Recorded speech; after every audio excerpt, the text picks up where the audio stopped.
Bonjour, chers auditeurs, c'est Madame Blé Angeline depuis Londres. Aujourd'hui, nous allons nous pencher sur le thème le réveil spirituel.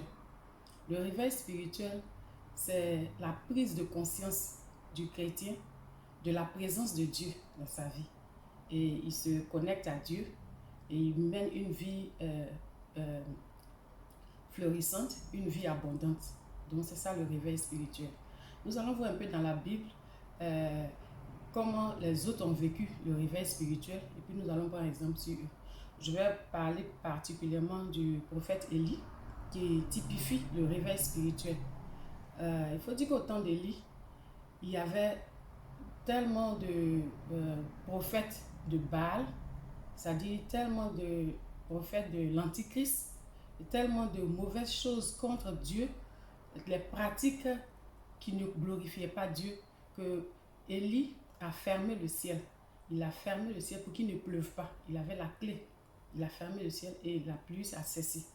Et à un moment donné, Élie a encore ouvert le ciel et il a commencé à pleuvoir. Voici l'autorité que Élie avait. Donc quand on a le réveil spirituel, nous avons l'autorité de Dieu. On a le pouvoir, la puissance. On est connecté avec Dieu. On peut changer le cours des événements dans notre vie. Donc Élie a demandé dans le livre de 1 roi, chapitre 18, verset 21 à 40, Élie a demandé à tout le monde, à tout le peuple de venir et de choisir qui ils veulent servir. Entre Dieu et les prophètes de Baal, c'est-à-dire entre Dieu et l'Antichrist. Et il a fait une démonstration où il a montré que c'était Dieu qui est le vrai Dieu. Et tous les prophètes de Baal ont été tués. Et quand Jézabel a appris que tous les prophètes de Baal ont été tués, elle a fait une promesse. Elle a dit dans 1 roi, chapitre 19, verset 2, que, je lis pour vous, Jézabel dit à Élie, Jézabel envoya un messager à Élie pour lui dire que les dieux me traitent dans toute leur rigueur si demain à 7 heures je ne fais de ta vie ce que tu as fait de la vie de chacun d'eux. C'est-à-dire, elle menaçait Élie de couper sa tête parce qu'Élie a coupé la tête de tous les prophètes de Baal. Ça, c'est 1 roi, chapitre 19, verset 2. Ça, c'est ce que Jézabel a fait. Mais pour vous dire que Élie, il typifie le réveil spirituel. C'est comme un manteau, c'est comme un symbole. Donc, chaque fois que les hommes s'éloignent de Dieu, qu'ils font autre chose et qu'il y a la perversion, Dieu envoie son réveil pour pouvoir ramener son peuple vers lui. Et on a ce même phénomène au niveau de Noé. Noé, quand il a créé la barque, l'arche de Noé pour faire entrer tout le monde, c'était aussi une forme de réveil spirituel, c'est-à-dire maintenir une postérité à Dieu qui va servir Dieu.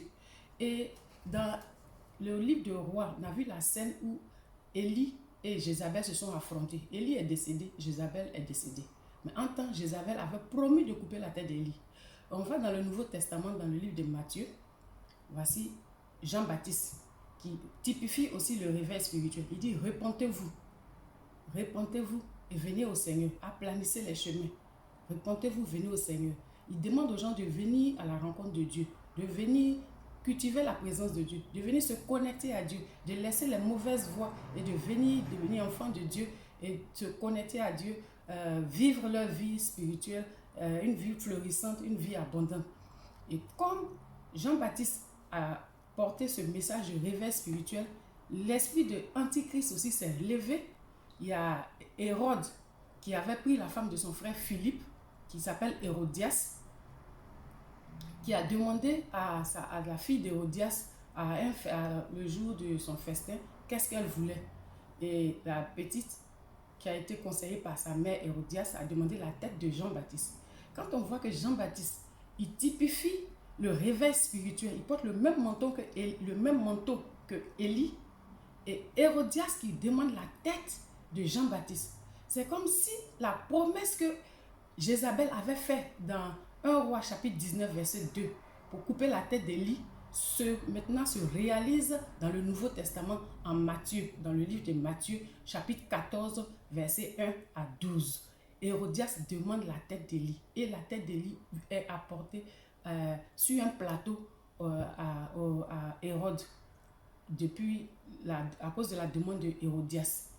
Et voici encore le système de l'Antichrist qui s'oppose à Jean-Baptiste qui est en train d'annoncer la repentance, la vie nouvelle avec Dieu, la connexion avec Dieu. Repentez-vous, revenez à Dieu, ramenez vos cœurs à Dieu.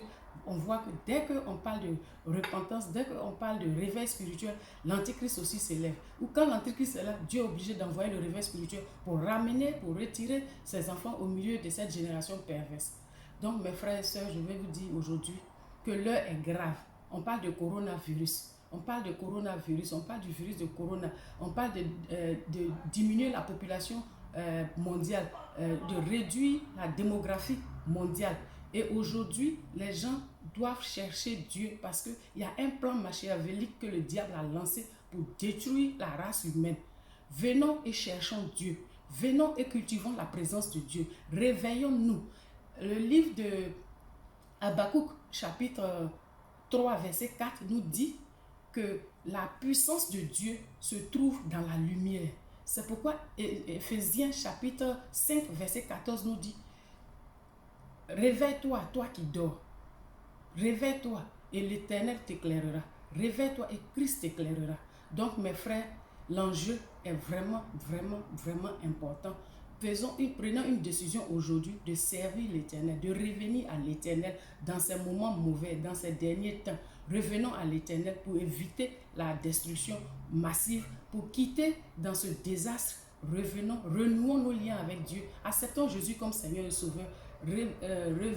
Essayons de vivre une vie attachée à Dieu pour que notre vie porte des fruits. Parce que sans Christ, nous ne pouvons rien faire, selon le livre de Jean, chapitre 15.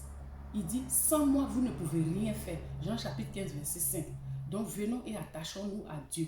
Je vous invite à une vie abondante, une vie florissante.